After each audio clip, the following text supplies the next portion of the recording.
Hi there, Maureen here, founder of the Mindsight Academy, neuro coach to executives, leaders, entrepreneurs, and a neuro leadership trainer using insights from neuroscience to help you deliver results by learning to work smarter, be in control of your brain, manage yours and other people's emotions, change behaviors, flourish, and exceed expectations.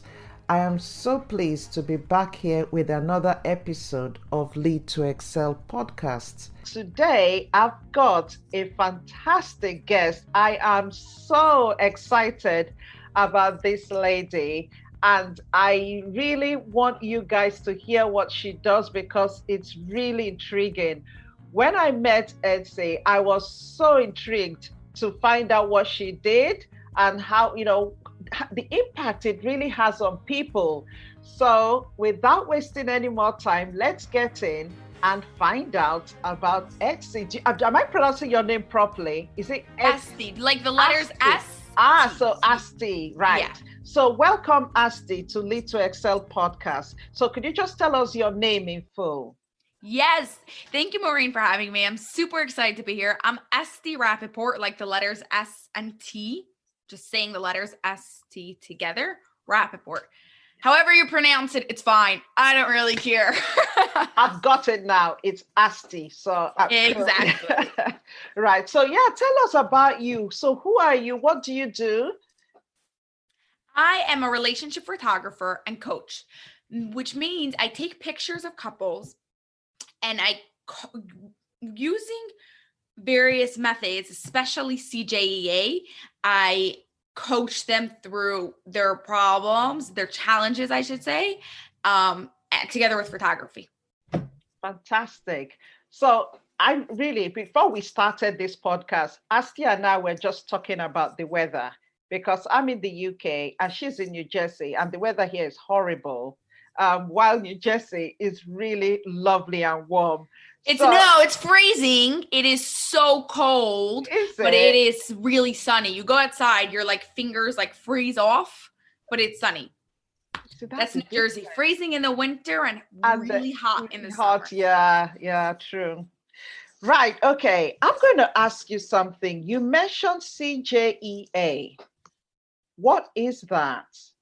CJEA stands for Creative Journal Expressive Arts.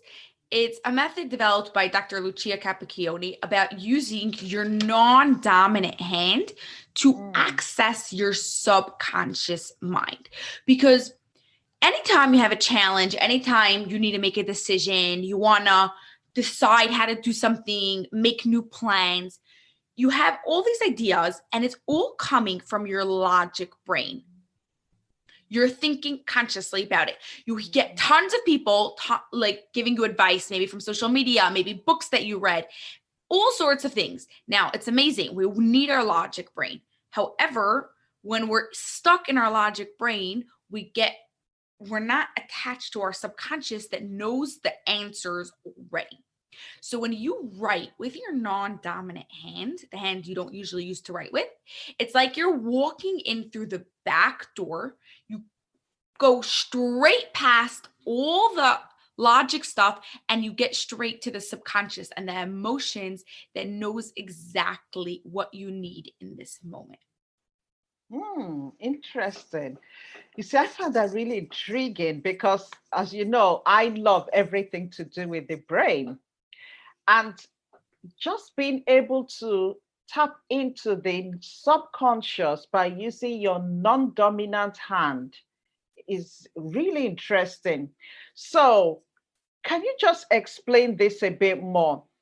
What's the benefit of really getting into that subconscious? Because you see, I would have thought that my dominant hand is really coming from my subconscious brain. But you are saying that, no, it's not. It's coming from the conscious. Is that right? Yeah. So there are many people out there, I do know, that do all sorts of journaling and activities with the dominant hand to access the subconscious. And it is possible to do it like that, but it is much harder.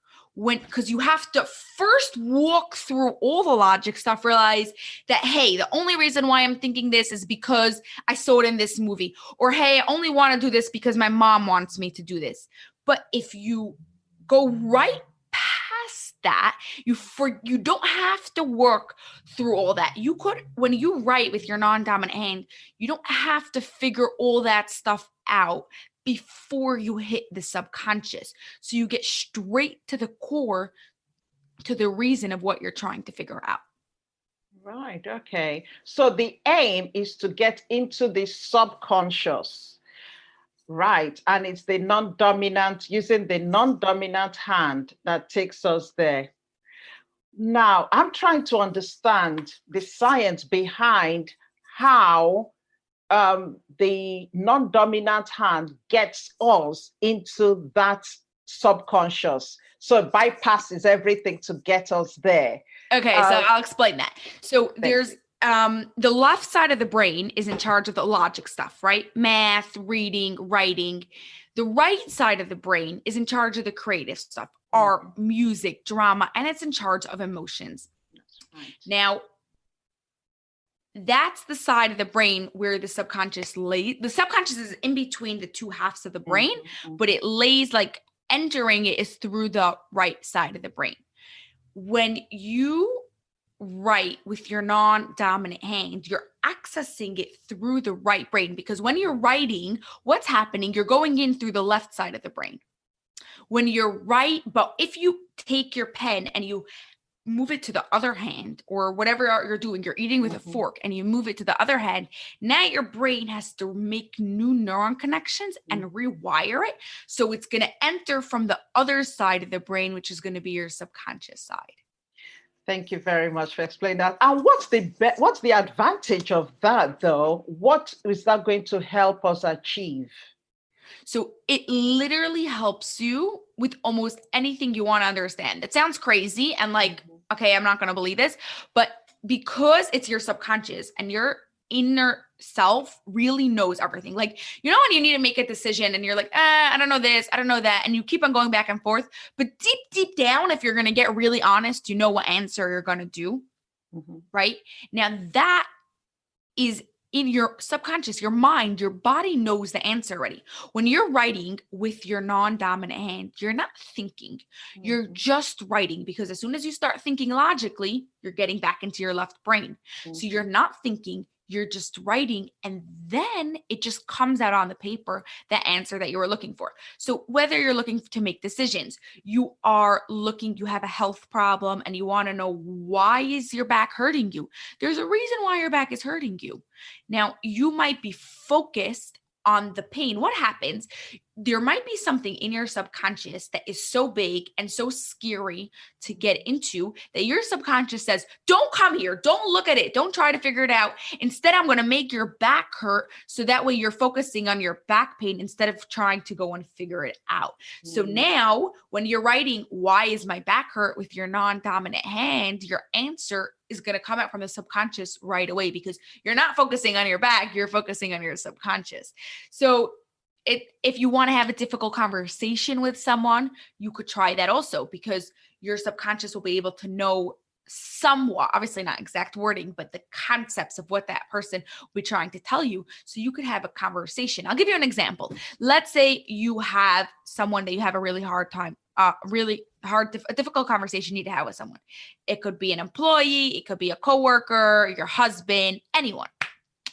You could take two markers in two different hands.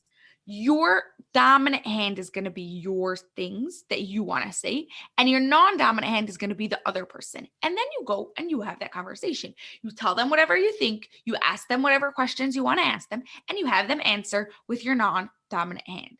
Now, what happens this way? When you're writing it down on a paper, you're not getting caught up in the emotions of the other people. Usually when you have a conversation with someone, after 2 minutes of this hard thing, that either the other person shuts down or they yell and they leave the room, the conversation just stops.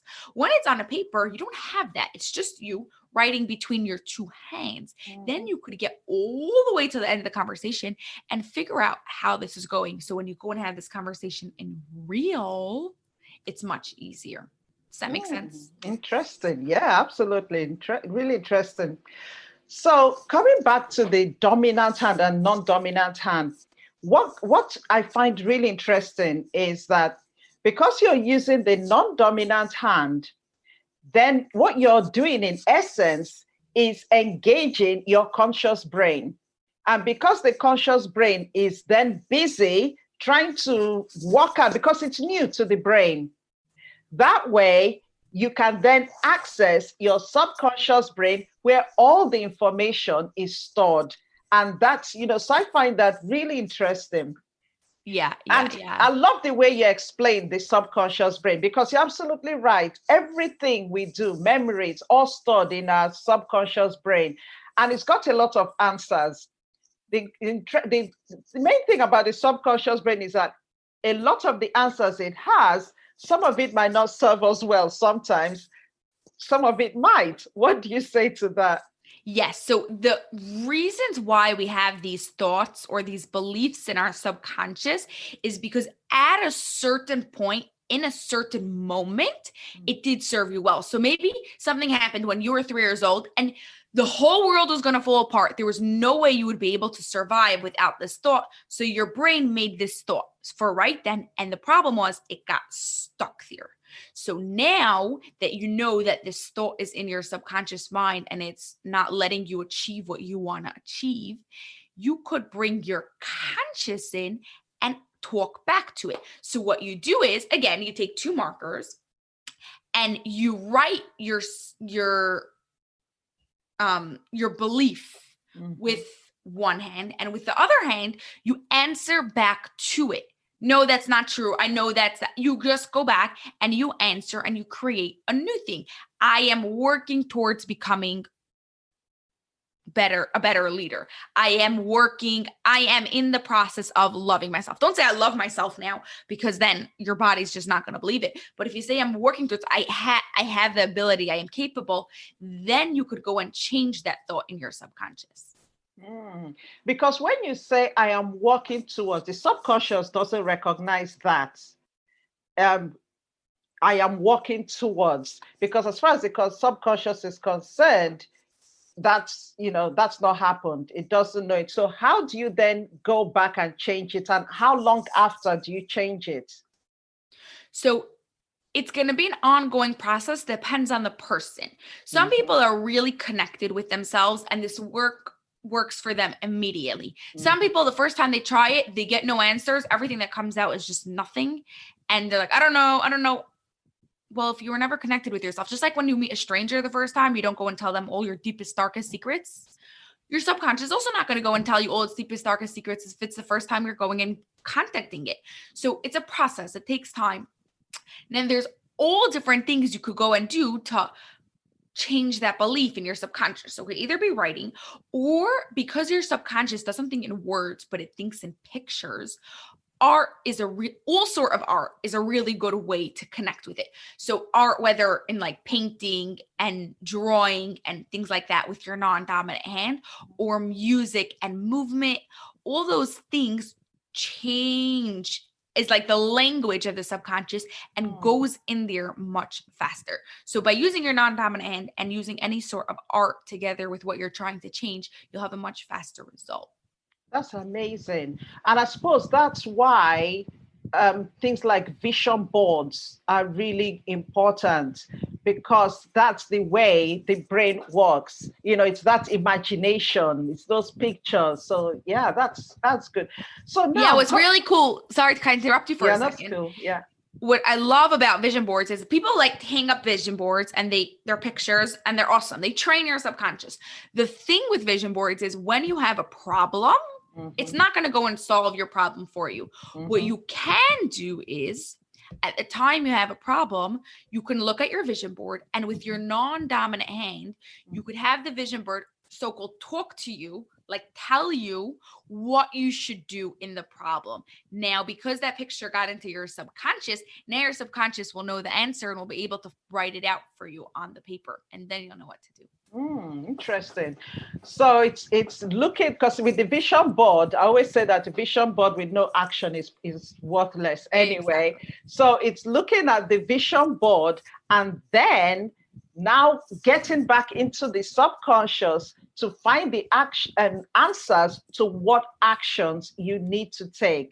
Exactly. You said it so well. Exactly. That's the way it is. That is good. I just love the way the art links with the science. It's just fascinating. So now you talked about using this to help couples. How do you do that? Just talk us through that. What is that like? Yeah, so I usually work with couples who are already like in a good relationship. We're not talking about abuse here, where they need to get much more professional help, like get real therapy, much more intense, but more like just to give them the tools of what they can do in case challenges like that come up. So we do all sorts of art and exercises with the non-dominant hand to understand certain pattern behaviors, why they're doing certain things, and actions they can do to go and overcome it. Then we go and we take pictures together with the couples in their ultimate state of love, connection, intimacy, whatever they want. Find their favorite pictures, use it as a vision board. So they hang those up in their house. And then we go and do more journaling and more art with the vision boards that we just created. But instead of cutting out for magazines, they're vision boards of pictures of them, and really get the deep answers that they're looking for. Wow, interesting. So when would couples come to you? Because you said it's not couples who are going through some struggles like abuse. So when would a couple come to you? What kind of issues would they be having, or why would they come to you in the first place if everything is fine? Yeah, so sometimes it's just couples who have a good relationship and they want to make it even better. Mm-hmm. My favorite couples, because they always want to just keep on growing. And sometimes it doesn't have to be abuse. You could have like challenges, like you're just like not communicating with your spouse, or like things you feel like you're losing some of that connection that wasn't like right when you got married. It's part of life. Life gets busy, things happen, and you want to be able to go and reconnect. It's not like bad. It's just the cycle of the way relationships work. Wow. So when couples come to you, because I just find this really interesting, when they come to you, how long do you tend to work with them? What does it look like? Because I know you've talked about the pictures, taking the pictures and creating the vision board. So what then happens? So if you just give it a typical example. Yeah. So the average couple we work for 12 sessions, a few sessions before the photo shoot, and then a few sessions after the photo shoot. And then by the end of 12 sessions, they have the skills they need to go and do this by themselves whenever they want. Because whenever you have a challenge now, you sit down and you journal and you go and you figure it out. Now, like if I ever have to make a decision, if I ever have to make a discussion with, like have a hard discussion with someone, just a bad day, I know to sit down and just journal because I'm going to get my answers out on my paper. I love this. So basically what we're saying here is that the answers are really already within us. Exactly. So for couples, what kind of challenges do you have when they come to you? Because you're giving them tips or giving them, tools to really go back and make their marriages better. What kind of challenges do you find you come across? So there could be all sorts of things. Sometimes it's like there's one person that is more controlling than the other person. Sometimes it could be the other person. Like recently I had a couple, the husband, he just like checked out. He was there, he spoke to her, but he wasn't like in the relationship, wasn't interested that much. He just like flowing through life. And that's very common because life gets busy, things get hectic, and like there's a limit to how much you could do and how you prioritize your things. But if you go and journal about it, you could figure out maybe 1 hour a week I'm going to spend time with her. If I do this specific action, it's going to go on to make a difference. There's little things that if you do, they make a huge difference to your whole relationship. So do they have to journal together or do they do it separately? So every person journals on their own paper, but then if they want, they could go and they could share it. So sometimes like there's like let's say if I'm back at home, maybe we're deciding to go and sit, like we're both journaling and then we're gonna, because like we got into a fight, so instead of talking about it first, we're both gonna journal and then we're gonna talk about it. Sometimes I'm just upset about something that you did, so I'm gonna go and journal and then I'll be able to talk to you about it. That's awesome. I love that. I really like that. Interesting. So how did you get into this, Asti? Because it's so different. It's not something I've ever come across. How? Yes. How? Okay. So I was started by doing photography. I did photography my whole life. And as I was doing photography, I realized my favorite ones were the emotion part. And that with couples just came out the most. So I went into doing more relationship photography only. And that's at that point I was doing only vision boards. As I would take pictures of them, they'd find their favorite ones and hang it up as a vision board. And I loved it. I thought it was really cool. But like I said before, it doesn't solve your problems. Like you said, you need to take those actions. So I was looking to see what else can I do to go and help these couples. I didn't want to go back to school. I was fed up of that. And I was just like open. I was like, okay, I'm going to keep my eyes open, see what happens. And maybe I'll find something. And there was this lady who needed a place to stay for the weekend. So she ended up staying by my house. And she was a CJA coach. And she was like telling me about it. I was like, oh my goodness, this is so cool. So I write the answer with my non-dominant, like I write the question with my the question with my dominant hand, the answer with my non-dominant hand. And then I just get the answer that I'm looking for.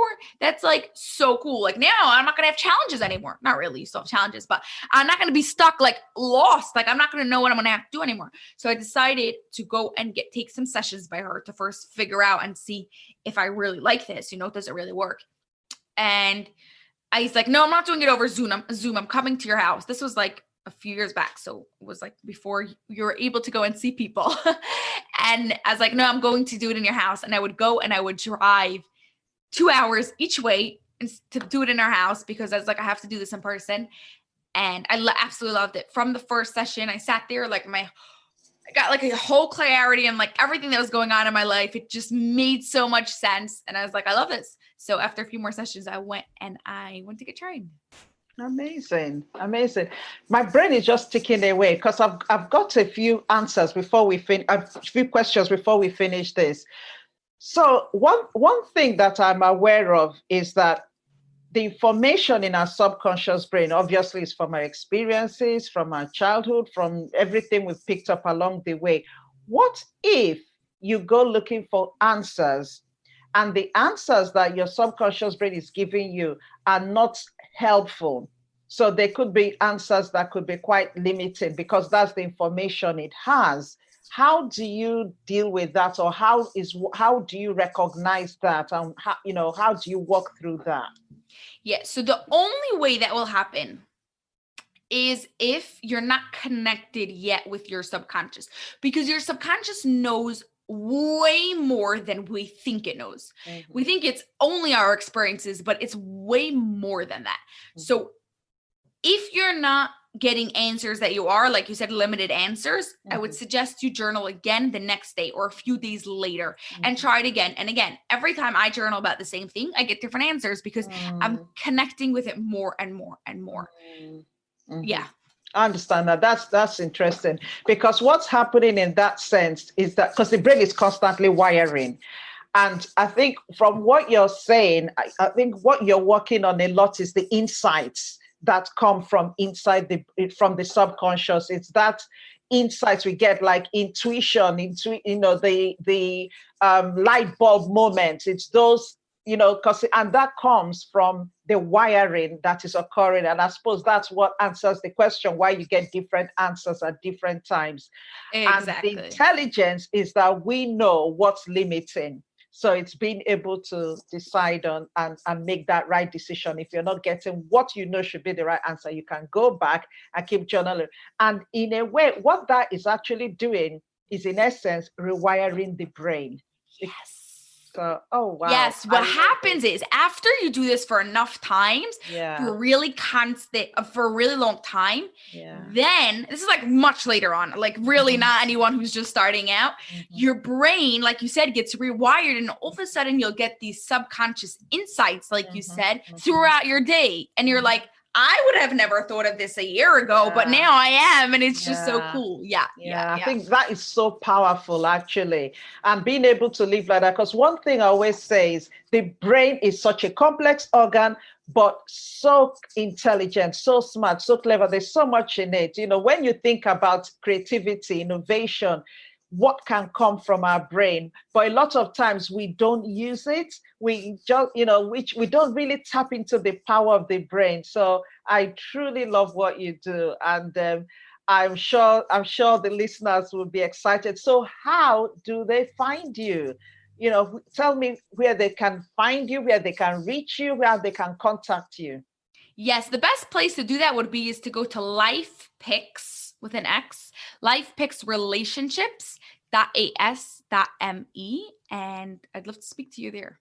Awesome. And I'm going to put the link in the description as well for anyone that wants to visit you.